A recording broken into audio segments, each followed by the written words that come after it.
Good evening, you're watching the news from the Sultanate of Oman television. First, the headlines. His Excellency the Minister responsible for Foreign Affairs discusses enhancing bilateral relations and regional and international issues while meeting a number of officials on the sideline of the UN General Assembly works in New York.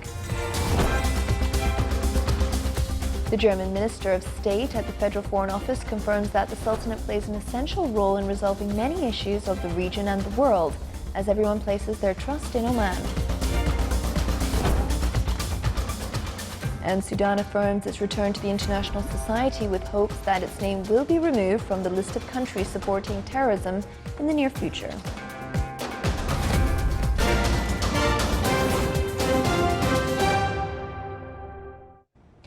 Those are the headlines, and now for the news in detail. The German Minister of State at the Federal Foreign Office, Neil Zanen, affirms during his meeting with His Excellency Yusuf bin Alawi bin Abdullah, Minister responsible for Foreign Affairs, that the Sultanate plays an essential role in resolving many issues in the region and around the world because everyone places their trust in Oman. His Excellency Yusuf bin Alawi also met with his Syrian counterpart, His Excellency Yusuf al-Muallim, to discuss the importance of the Sultanate's role and cooperation in issues of mutual concern. On the sidelines of the 74th UN General Assembly meetings, His Excellency Yusuf bin Alawi bin Abdullah participated in a high-level conference organized by the UN Department of Political Affairs and Peace Situation in Sudan.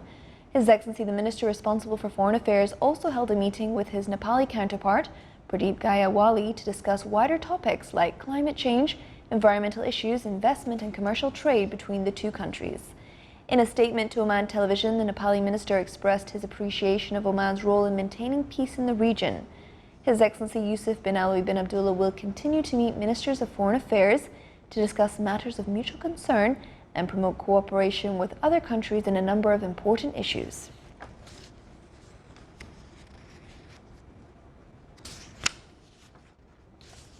The UN Secretary-General Antonio Guterres stressed on the department's support for the new Sudan's government, while His Excellency Abdullah Hamdok, Sudan's Prime Minister, expressed his hope in his speech at the UN General Assembly's 74th round that his country's name will be removed from the list of countries supporting terrorism in the near future.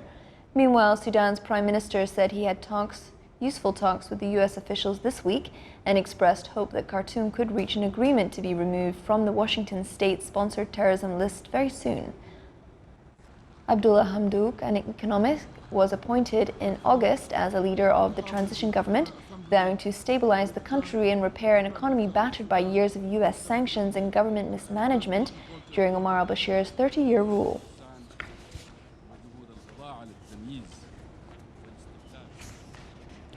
A Palestinian was killed by Israeli fire during renewed demonstrations and clashes along the Gaza-Israel border front yesterday. 20-year-old Sahar Othman was shot by Israeli forces in the chest near Rafah in southern Gaza. Palestinians have been gathering for weekly demonstrations at various points along the border since March 2018. The protesters are demanding Israel end a crippling blockade of the Strip and allow Palestinians to return to lands they fled in the 1948 war that founded the Jewish state. An Israeli military spokesman said around 7,000 rioters and demonstrators gathered in multiple locations, with participants hurling rockets and explosives towards troops.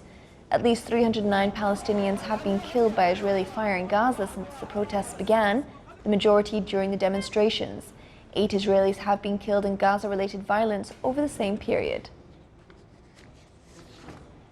At least 2 people were killed and 27 others injured in explosions and rocket attacks in Afghanistan today as the country's presidential election got underway. A provincial council member said that at least 1 person was killed and 3 others injured when an explosive device went off inside a school that was being used as a polling center in the Sork district in eastern Nangarhar province. Another explosion inside a mosque being used as a polling center in Kandahar city injured 14 people, including a policeman. The explosive device had been placed inside the mosque speaker. Meanwhile, the provincial council member confirmed that at least 1 election observer was killed in rocket attacks in Kunduz province.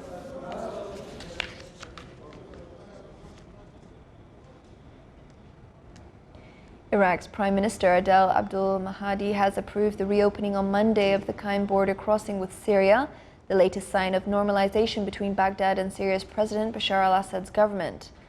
Iraq's border agency said the crossing will be reopened for travelers and trade. The western Anbar province town of Qaim, 300 kilometers west of Baghdad, was recaptured from Daesh group in November 2017. It was the group's last bastion in Iraq to fall. It borders the Syrian town of Abdul Kamal, which was also a militant stronghold. The towns lie on a strategic supply route, and the crossing between them had only been open for government or military traffic. Iraq's government recently called for the reinstatement of Syria's membership of the Arab League. It was suspended in 2011 over its crackdown on protesters at the start of the civil war. Authorities in India, Kashmir, tightened restriction on people's movements today to prevent possible protests following a speech by the Pakistani Prime Minister Imran Khan. In an address to the United Nations General Assembly yesterday, Khan warned of a bloodbath once India lifts its restrictions in Kashmir, which have been forced since it revoked its region's decade-old autonomy in August and detained thousands of people. Soon after the speech, hundreds of Kashmiris came out of their homes shouting slogans in support of Khan's last night and calling for the independence of Kashmir. Today, police vans fitted with speakers made public announcements about movement restrictions, while additional troops were deployed to prevent protests.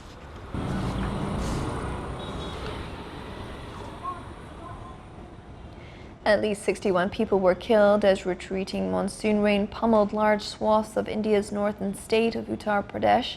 Officials today said thousands moved to relief camps because of the flooding caused by torrential rains.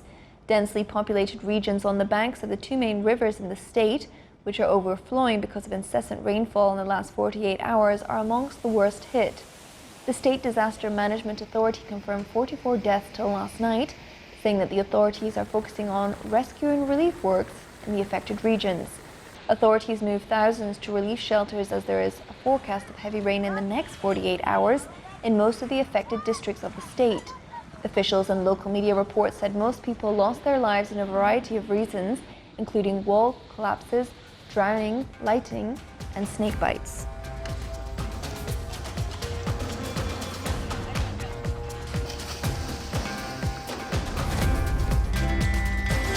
Still to come in our news bulletin.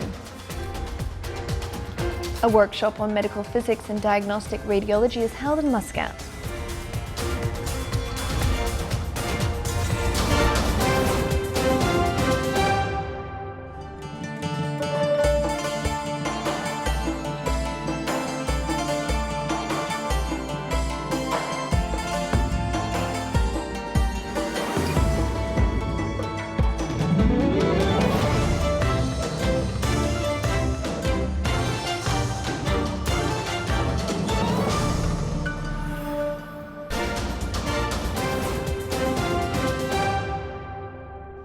Welcome back to the news from Sultanate of Oman Television. Under the theme of Tourism and Jobs for Better Future for All, the Directorate of Tourism in the Governorate of South Batna organised an orientation programme on the occasion of Tourism World Day 2019. The programme included introducing touristic potentials in the wilayas of the Governorate, future of the sector and its investment to support the gross domestic product, in addition to provide job opportunities for Omani youth. The tourism sector during the current time is witnessing a high turnout of youths to work in various fields, as the National Strategy 2040 seeks to put tourism sector as tributary to the economy sector in the Sultanate in the future.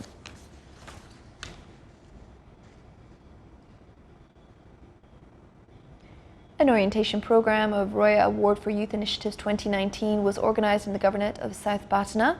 The program reviewed fields and aims of the award in addition to a number of successful youth experiences in the field of entrepreneurship and successful stories to reach at the world level with targeted planning. The program is aimed at targeting colleges and school students and ambitious youths to be involved in innovation and entrepreneurship fields from various wilayas in the Governorate of South Batna.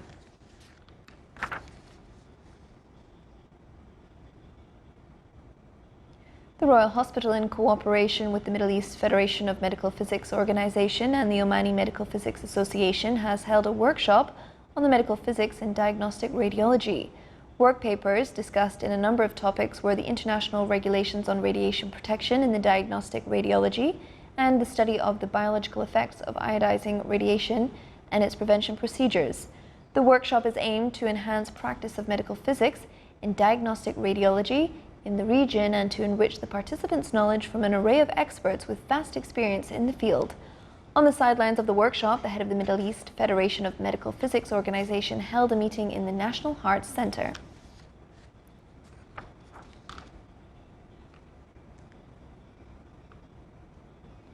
Oman Chamber of Commerce and Industry and the Governorate of Dhofar held a seminar on investment. The seminar highlighted laws on investment as well as investment opportunities in the Governorate of Dhofar and various other governorates of Oman.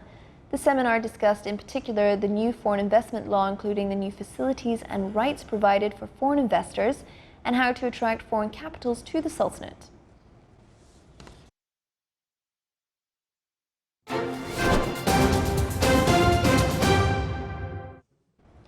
Now for the general weather forecast around the Sultanate. Clear skies will prevail over most of the governorate, with chances of low cloud and fog late at night and early morning over the coast of the Arabian Sea.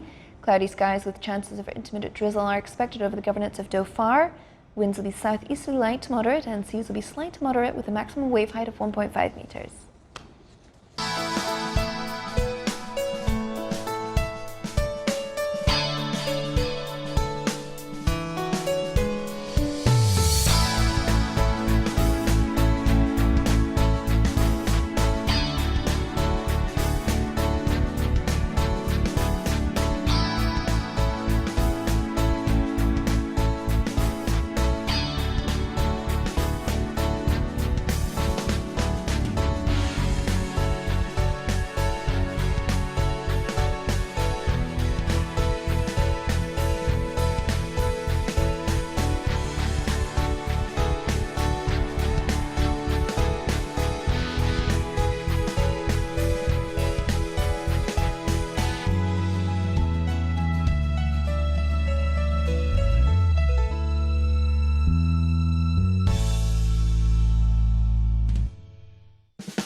This is the Sultanate of Oman television. Before we end tonight's bulletin, here are the main points once again.